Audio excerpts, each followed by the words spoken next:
oh vain hi October ni somni pakua sang ni le somni panga ani a kan thre wangin FCAA 2023 Mizoram Sawrkar ina alo adopt tak sud le tura tina Total Band hoi hotchu Kolasib district a po thataka kalpui ni in alanga ti chuan deu dinhmun rang dinhmun tuna hian kan thir hotlang don ani Kolasib khopui chunga hian deuti post veng thar diak kon veng lai bangla kon le reng te kona te deuti post hi auma deuti dinhmun thir hotlang tiang Kolasib veng thar area hi are thup maya tuna jing daru le minit som panga ani a FCAA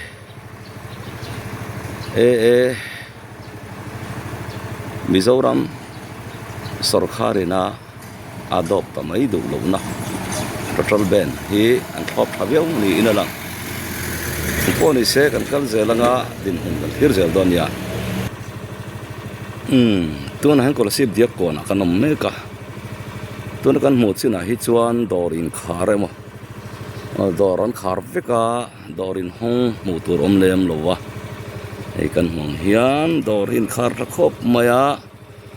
duty chuak ti lo chu mi hring ve wak poi mu tur an wang khop mai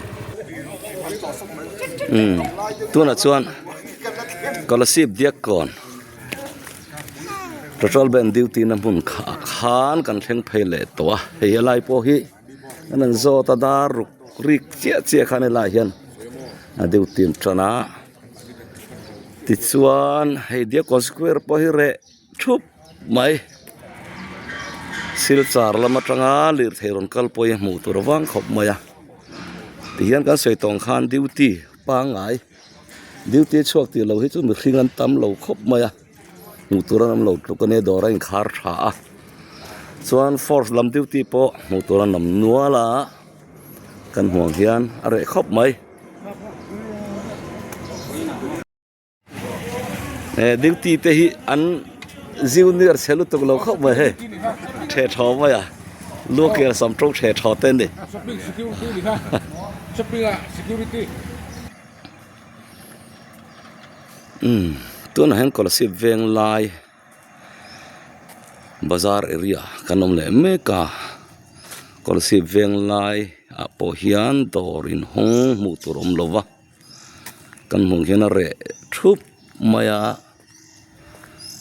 ei bazar po hi a Inkar vekani bazar po a in hong lova boruak are thari viau mai kan muang hian zing in khom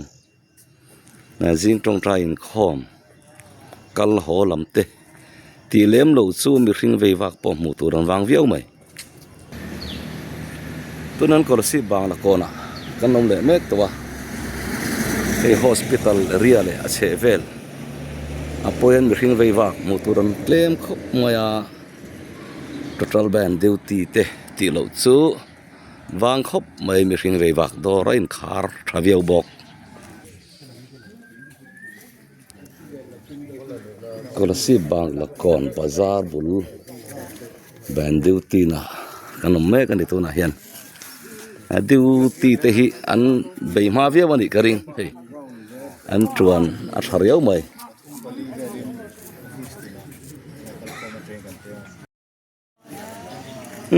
Kolasib project veng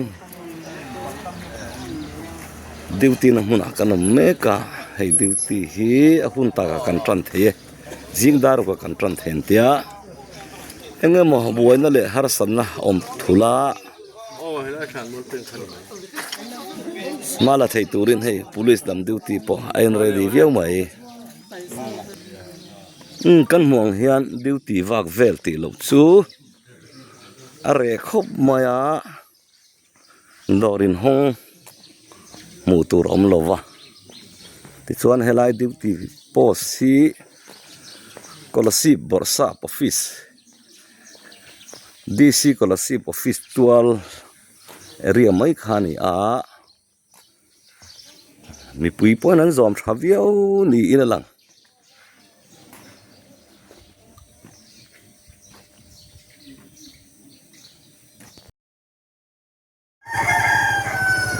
tu na hian Kolasib reng te kona kanom meka tunan dar sari le minit som panga ania jing lam dir thei tang khang alak lo han tang khang a hi awang viau maya veng thara tle ma zong oma helai reng te kona han tle ma zong duty le duty in kara ding te po ani mele abak chu motor ding po motorum lova dorain khar thavia wa mi phring ve wak pon wang viau ni in poni sereng te kon duty post lampang kan han thir le thok thok lo ni kan soi ta gang khan Kolasib reng te kona tuna hian kan meka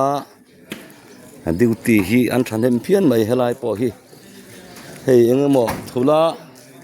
oimo takin tin force dam duty po duty ti tha khop maya ti chon helai na nom khom vek leng non dar sar le ka so so la mate po son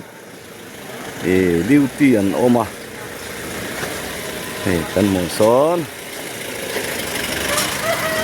police chuan kan huang hian dorin hong om lova machine veiwa po mu tur an wang viau mai chuan helai thuziakin siarila Mizoram National Front Kolasib East Block